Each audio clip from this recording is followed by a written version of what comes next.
Masih bersama saya Rizka Devi dalam Kompas Aceh Sepekan. Saudara, masuk ke dalam salah satu daerah rawan terjadinya bencana, Provinsi Aceh diminta berkuat di sektor pencegahan dan penanggulangan bencana.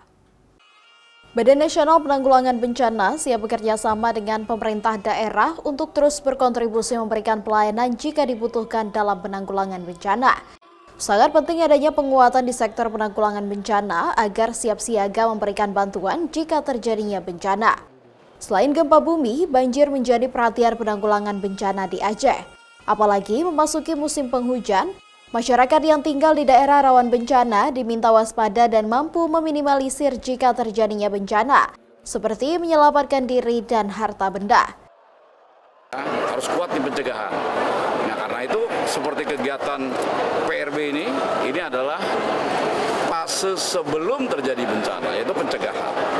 Aceh tadi saya katakan di depan, di 2024 ini termasuk daerah yang jumlah bencananya tidak terlalu banyak.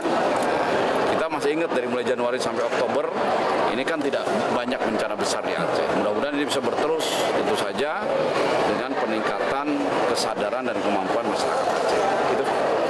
Dengan dilaksanakannya peringatan bulan pengurangan risiko bencana, diharapkan mampu menjadi landasan petugas di daerah agar siap jika terjadinya bencana di Aceh. Syahril, Kompas TV, Banda Aceh.